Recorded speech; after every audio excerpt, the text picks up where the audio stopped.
Hello everyone. I hope you all are hale and hearty at your places.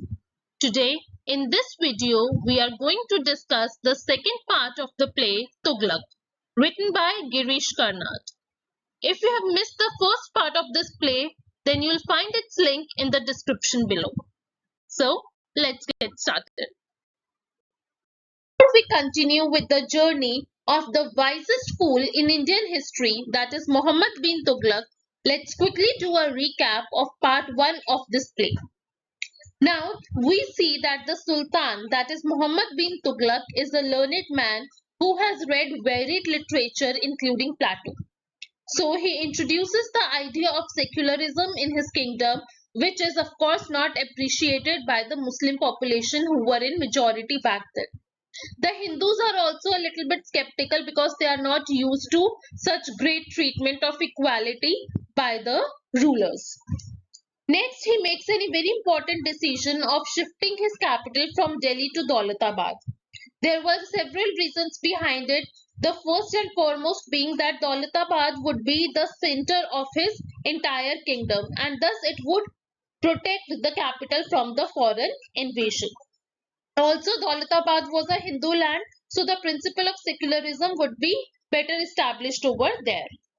But people were obviously unhappy about this. Obviously, if you would also be asked to, leave your home and shift to some other place, you would also not feel very comfortable.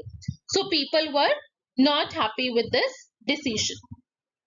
Then there were two problems occurring in his kingdom at that time, and that was in the form of Ainul Mulk and Sheikh Imamuddin. Now, who were these two people? Ainul Mulk was basically a friend of Sultan, whom Sultan had given an area of his kingdom to rule, but now he was planning on invading Delhi. He was marching for a battle with Muhammad-bin-Tughlaq.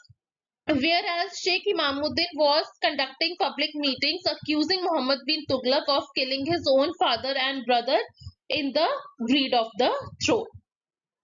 Now here we see the smartness, the cunningness of Muhammad-bin-Tughlaq as he plans to kill two birds with a single stone.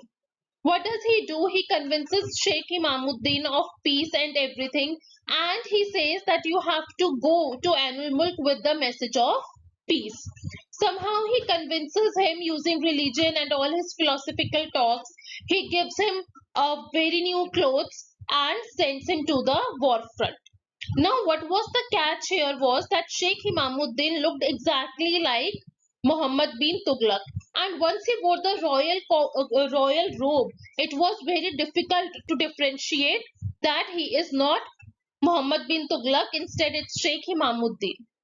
So when he goes to the war front, Ainul Mulk army is in front of him, and Sheikh Imamuddin stands for his message of peace. But what happens is that Muhammad-bin-Tughlaq plays a trumpet from behind, indicating the onset of war. As a result, Ainul Mulk thinks that Muhammad-bin-Tughlaq had waged a war, and they directly attack Sheikh Imamuddin, resulting in his death. Everyone starts to celebrate that they have won the battle, they have killed Muhammad-bin-Tughlaq, and it's then that Muhammad-bin-Tughlaq along with his army attacks Ainul Mulk. So the problem of Ainul Mulk is solved and Sheikh Imamuddin is killed. Now Muhammad-bin-Tughlaq does not kill Ainul Mulk because he solves a great problem of chess. And this, this really, well, what do I say? This really pleases Sultan, and he is impressed basically, and thus he gives him, like forgiveness. Okay, that I won't do anything to you. You can rule the kingdom that you were ruling. Then a lot of other things happen. So basically, a lot of events are going on, and thus Amirs and Sayyids plan a secret meeting, and they plan to kill Sultan. They were very upset with the decision of shifting capital from Delhi to Daulatabad. Then there were other things. There were far too many taxes to pay.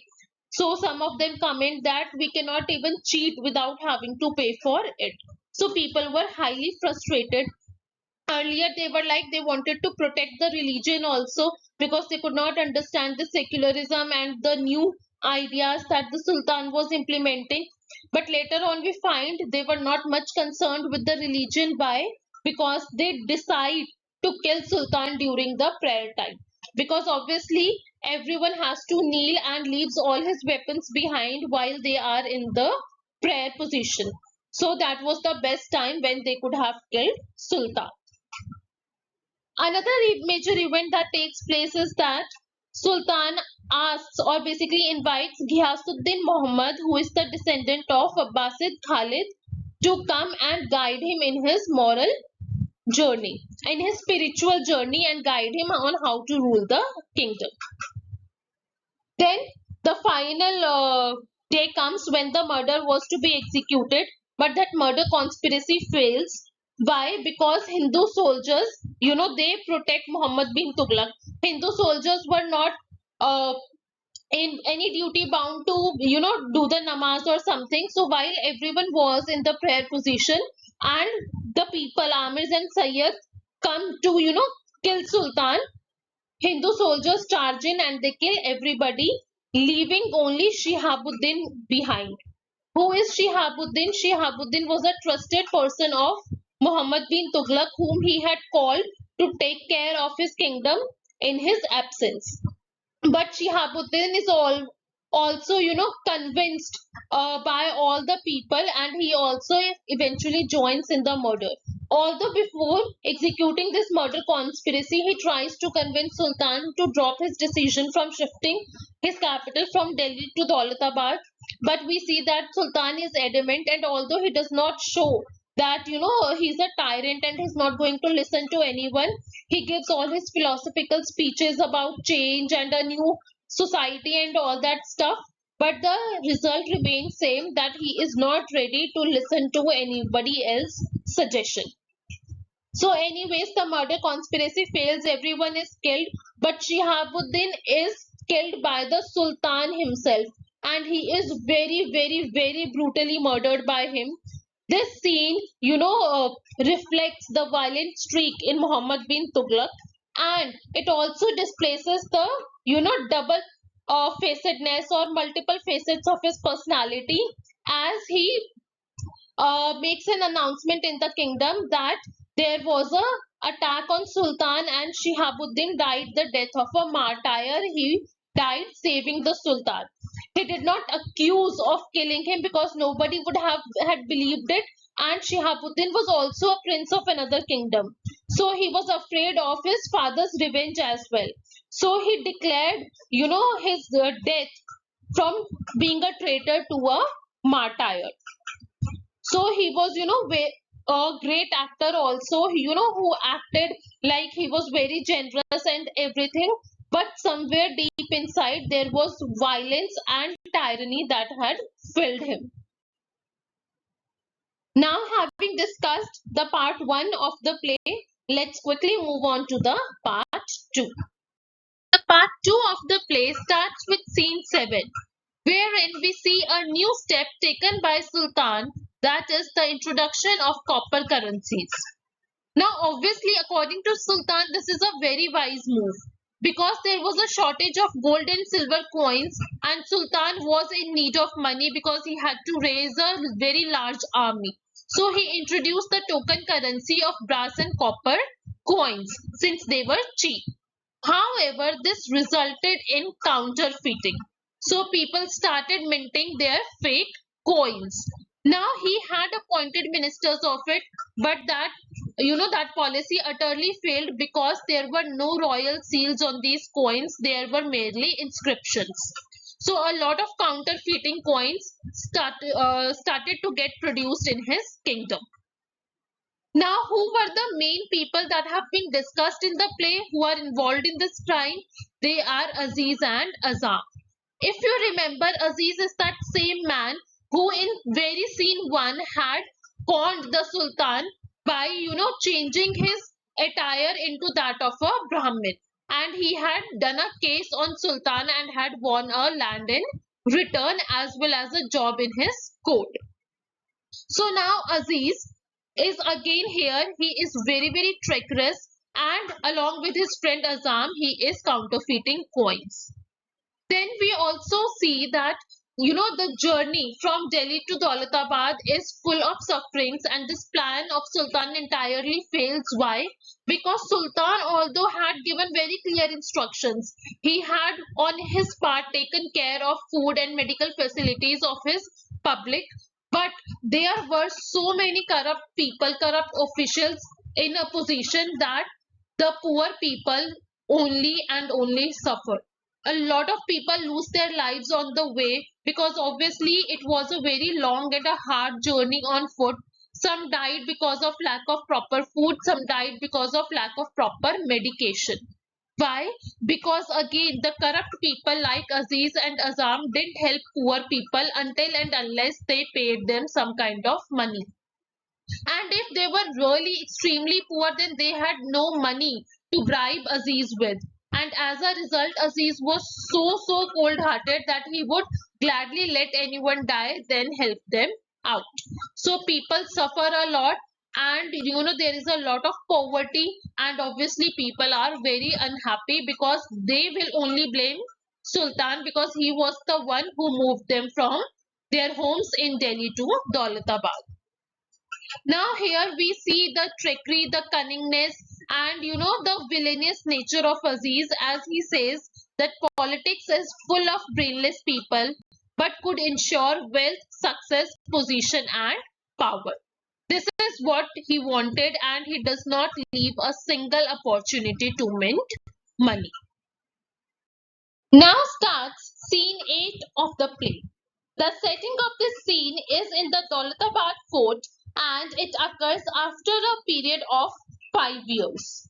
Now we witness a sleepless sultan who shares his past vision with the sentry, and that sentry fails to understand him.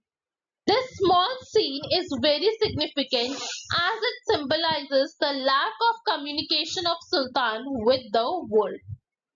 Now thereafter, Barani enters in the scene and Muhammad-bin-Tughlaq shifts his direction towards him. He asks Barani to prescribe him a medicine for his honeycomb of diseases. That means he feels he have a lot of diseases going on in his body. Why? Because A, the poetry has stopped interesting him. Second, there were several uprisings going on in his kingdom. Then there was a problem of drought taking place, and of course counterfeiting was there. And then he says one thing, that he does not have any trustworthy person apart from Enul Mulk and Shihabuddin's father, which is very ironical in itself. Why? Because Enul Mulk is the one who had created problem for Sultan in the first scene. He was planning on marching on Sultan and he had waged a war against him. Still, he is the most trustworthy person Muhammad bin Tughlaq feels. And with Shihabuddin, he himself had done wrong. He had brutally murdered Shihabuddin, and his father only is the most trusted person of Muhammad bin Tughlaq. So you can see how how sick and how complicated all of this situation is. Now Barani, who was very kind hearted and who was a historian, if you remember, he tries to make Sultan understand that what he was doing was wrong, and he tells him that he belonged to the Sultan, belonged to the ranks of learned men, not in the market of corpses, because obviously a lot of bloodshed had started to take place. But here we see Sultan's reluctance to listen to Barani and to make changes in his code of conduct. And he very blatantly says that I am too engrossed in the struggle to withdraw. He knows, he does some soul searching, but he does not like to admit the fact that he has been wrong. But Barani still accuses him, still he, tries to guide him that he is going back on his ideals. He had the ideals of freedom, liberty, where everyone will be having the freedom of speech, etc. But now he is headlessly, for no reason, he is indulging in mindless bloodshed. But Sultan again, as usual, does not listen to him. He speaks whatever is in his mind, and he I think he's trying more to convince himself than he's trying to convince Barani, saying that he has something to give, something to teach, etc., which may open the eyes of history.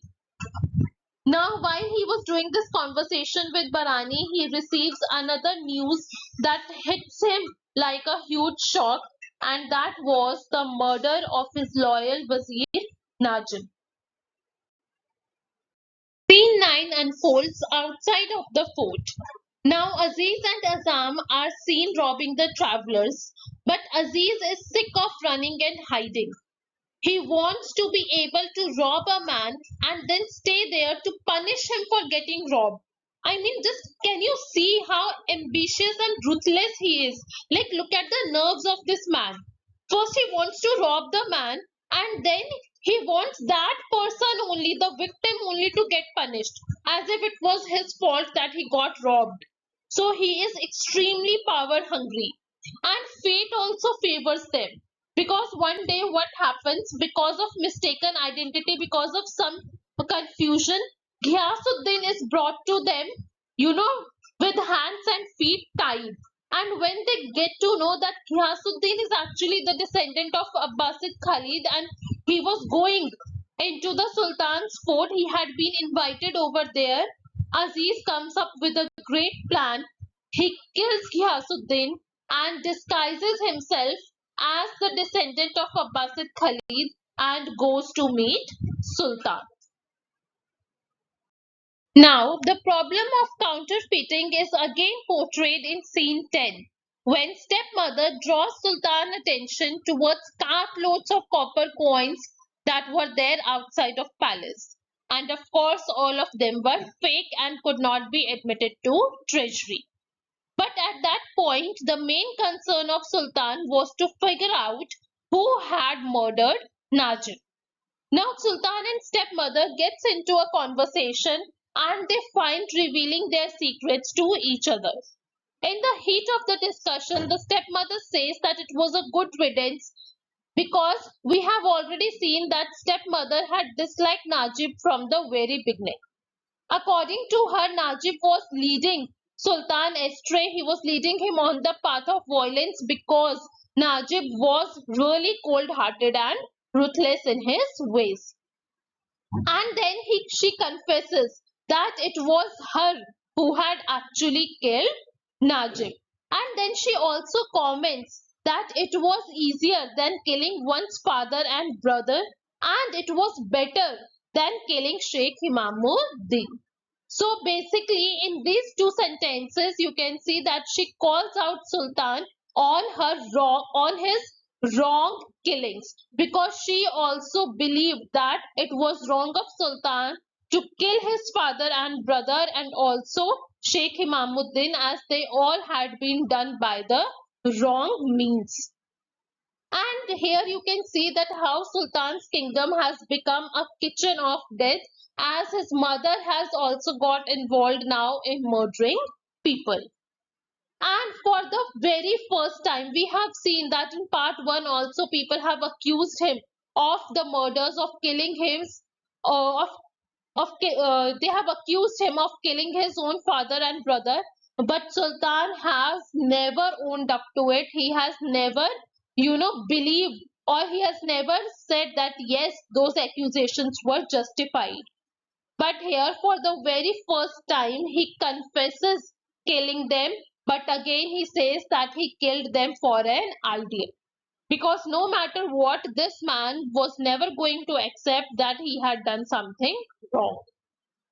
Then he also says that he had already suffered for those killings, and we are shown that even Najib, who was considered so ruthless, had been trying to convince Sultan lately to control his sword. But Sultan has not been able to do so. So this alone shows that how day by day the politics had corrupted Sultan and he was inching from light towards the darkness. And he says that after killing of Shihab, he has realized that not words but the sword is what he will have to keep his faith in. Because obviously Shihabuddin was one of the most trusted members of Sultan. and he betrayed him. He got involved in his sultan's murder conspiracy. So he started feeling as if there was not a single person he could trust, but it was just his sword that he would have to use if he had to be successful in his mission. Scene 10 continues as Sultan continues to justify his killings, saying that they had a purpose and they gave him what he wanted, that was power, strength to shape his thoughts, and the strength to act. He even goes on to compare his killings with that of his stepmother, saying that his killings had a purpose, but the killing done by the stepmother had been completely futile. Plus, very important, it also led Sultan to discover that stepmother also wanted power. She wanted power to control him. And we all know that politics is all but a game of power, and no one is willing to give other powers over themselves. So he says that he had loved stepmother more than anyone else in the world, and now he feels betrayed. And in his rage, in the utter fury, he gives her the punishment of death by stoning. So you can see how ruthless he had been. She had been a constant presence in his life, she had been a constant support in his life, and how ruthlessly he has taken that decision within a span of a few minutes without even thinking. If you have read some history or other novels like Scarlet Letter, you must be knowing that stoning by death was the punishment that was awarded to an adulteress, who indulged in illegitimate affairs. So, this kind of heinous punishment, embarrassing and humiliating punishment, is given by Sultan to his own stepmother. Now we see a sense of mission, hunger for power, and the growing need to resort to violence in Sultan. He feels lonely, he is very disturbed, he is in great pain, but then he is showing only violence. His hands are completely red with blood, and he just needs more and more power. Here, there is a very significant scene when he falls down to his knees and he makes a confession and prays to God for mercy. So, finally, he knows that whatever the things are going on are not right, and eventually he turns back to God. And then he realizes that he was violating his own law because he had banned the prayers, and he had announced that it was only when Ghyasuddin would come to his kingdom that he would resume the act of praying. And by the end of this scene only, he gets the news that Ghyasuddin would be reaching Daulatabad within the coming month. But here at this point, Sultan is not at all happy by this news. Instead, he only feels guilty. Scene 11 again portrays the condition of people in Sultan's kingdom. They are least interested in knowing that Ghyasuddin, the descendant of Abbasid Khalif, is coming over here. All they are interested in is food. Why? Because they have no use of prayer. They were dying, they were starving. So the food was all they needed, and the rights break because of food. Anyways, Ghyasuddin finally arrives, and the Sultan receives Ghyasuddin, who was basically Aziz, as descendant of Khalif. And you know, he says a statement that only you can save me now, Your Holiness. The dust of your feet on my head can save me now. This again indicates that what a hopeless hope Sultan had. He knew he was stumbling into that darkness, and somehow he wanted to, stick tight towards that whatever ray of hope he had, that was in the form of Ghyasuddin, a religious figure. But we all know that even he was not real, and he was also corrupt, because it was actually Aziz in his disguise. A woman from the crowd recognizes Aziz She was the woman who had lost someone very, very close to her because Aziz had not provided the medical treatment. So she recognizes Aziz and shouts, but no one pays heed to her. And here we see the irony that Aziz's fortune is on the rise while Sultan's fortune is constantly declining. Scene 12 is again set in the palace. So basically, now it is not just Aziz who had entered the palace, but Azam had also accompanied Aziz as a disciple of Ghiyasuddin Muhammad. But slowly and steadily, he gets very, very scared and he wants to run away to safety. And he even orders 2 horses to be brought. He tells his plan to Aziz that we shall run away. Why? Because he says that he had been to the city and he reports that there had been food riots for a complete week. There was so much violence, there were heaps of corpses, and the houses were burning. He also refers to Sultan's madness that in the middle of the night he had seen Sultan wandering in his new rose garden and his fists dug into the heaps of counterfeit coins and he let them trickle out of his raised fist. And the sight was so horrible, it induced a different sort of fear in him. But Aziz is not ready to leave. He is enjoying the lavishness of the palace. He is enjoying the power and he refuses to go. So Azam goes out himself. The scene 13, that is the last scene of the play. Here Barani seeks Sultan's permission to go away to attend his mother's funeral. She had also been a victim of the riots. And when Sultan asks him if he'll come back, he keeps quiet. This alone indicates that he was reluctant. Barani did not want to come back to Sultan. So, from the very beginning, Barani had been a constant support for Sultan. He had been the only guiding light who had been restraining him, who had been trying to keep him on the right path. And even now, even he was leaving Sultan.